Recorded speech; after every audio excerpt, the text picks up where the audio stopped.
will of him who sent me is that I should lose nothing of all that he has given to me, and that I should raise it up on the last day. When we pass a tomb, we pass somebody who is awaiting. We distinguish between the particular judgment and the general judgment. The particular judgment happens immediately after death and is personal, and no one else knows it. On the last day, we will see others too, and because we are psychosomatic beings, the two parts will be made one again, although the body in some way will be changed. But we will recognize each other, and the body too will have a share either in pain or in ecstasy. In the beyond right now, it is the soul that is glorified or tormented, and that happens in all the spiritual senses that correspond to the physical ones, for the soul is the guilty party. And therefore one can suffer seriously or be glorified seriously, even without the body. But we are meant to be body and soul, and so the last day will have that again. All mystery for us, but we have it in the Creed. He will come again to judge the living and the dead, and his kingdom will have no end. And so this coming of the Lord at the end of time is not to be dismissed, nor is the general judgment. And the old catechism has it well put, that the general judgment is there so that the justice and providence of God may be seen by all. For it is not only a personal affair, our judgment and our life. Our innings has an impact on that of others around us, and so we have a right to know certain things, why such and such ended up in such and such a place. As the Lord warns in the Gospel, nothing is uncovered that will not be made known, revealed. What we have said in private places will be shouted from the housetops, and so on. We think we can get away with things, but we are watched. There was a scene one time in the Second World War when the Jews were being rounded up in a circle, and the authorities were in the midst of the circle and just turning round and shooting them one by one in a circle, either with some kind of machine gun or with individual bullets. The consequences were not that different. And one of the Jews, as he was about to be sent into the beyond, said one word: God sees you. And that word would not escape the God who was in that group of executioners. It haunted him forever. We can't actually escape. God watches you. God sees you. There's an old song, which was sung actually when I was here in Ireland before, in the 90s. We went with a novice master to see a certain thing happening in the village, and this was one of the songs being sung. It was, God is watching us from a distance. And it is the quiet, secret experience of all mankind. What if this were known? We can't actually escape ourselves. With regard, therefore, to what the Lord is saying here, he has this commission from the Father not to lose a single one, and this, by extension, he also hands on to us. And he does say, all that the Father gives me will come to me. That's the inward pull of grace, but it could be somebody coming to us too. And whoever comes to me, I shall not turn him away. Now that coming to can be either directly, through an encounter, a knock, or a casual, apparently, bumping into, even in a public place or place of transport. or virtually, a telephone call, or some kind of modern means of communication. And our attitude extends to all that.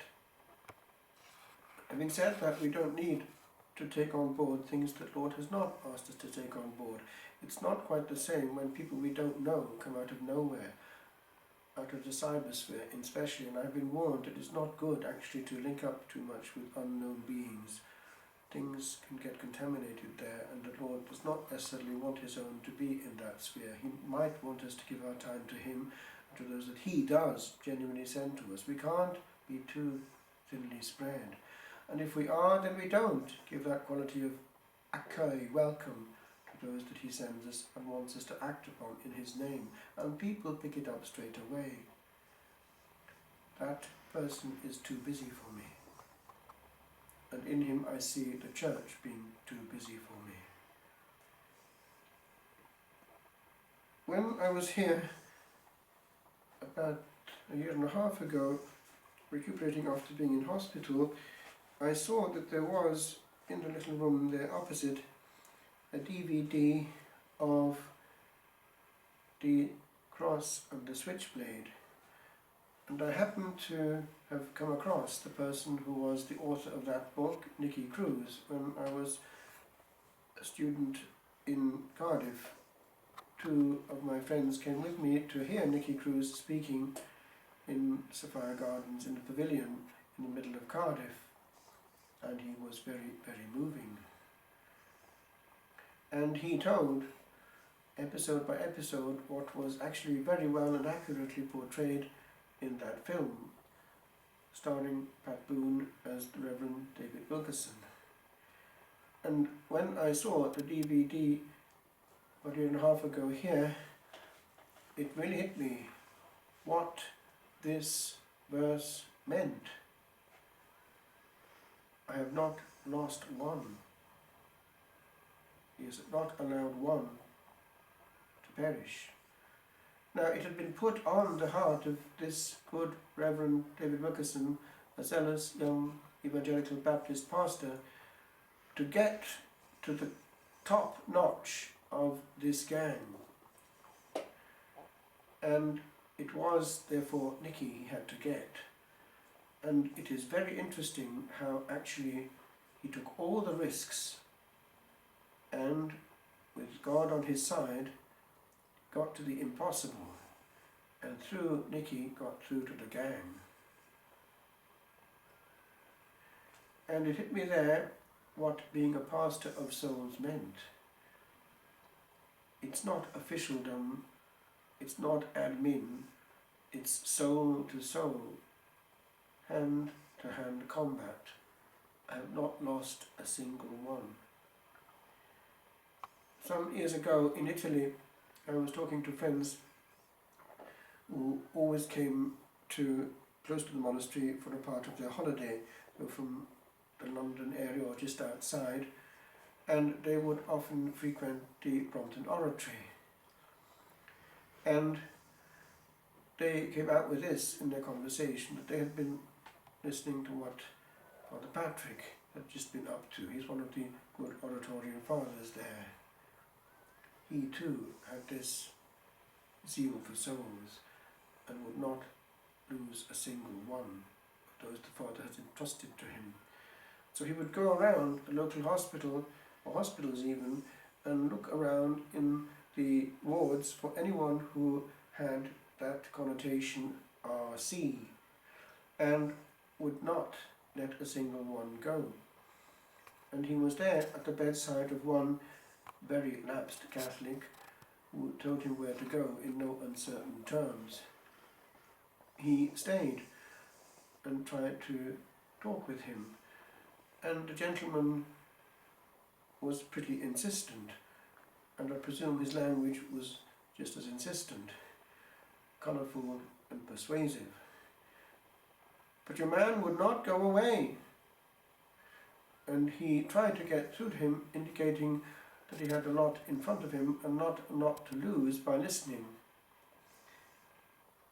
And the man insisted that he was wasting his time, and let him know where he ought to go with himself and make himself more useful elsewhere. But the priest would not go away. At this point he had no more to say, but he still wouldn't go away. And he was just looking at him. And the gentleman got somewhat ill at ease and asked, "What are you looking at?" "I told you to go away." And good Father Patrick just looked straight into his eyes and said, "I'm puzzled. Never before in my life have I looked into the eyes of a man who's going to hell." But that he had nothing more he could do, and so he did actually turn away and go. And as he got to the end of the ward, he heard a faint, "Come back a sec." And he came back, and all eternity was adjusted in an absolution.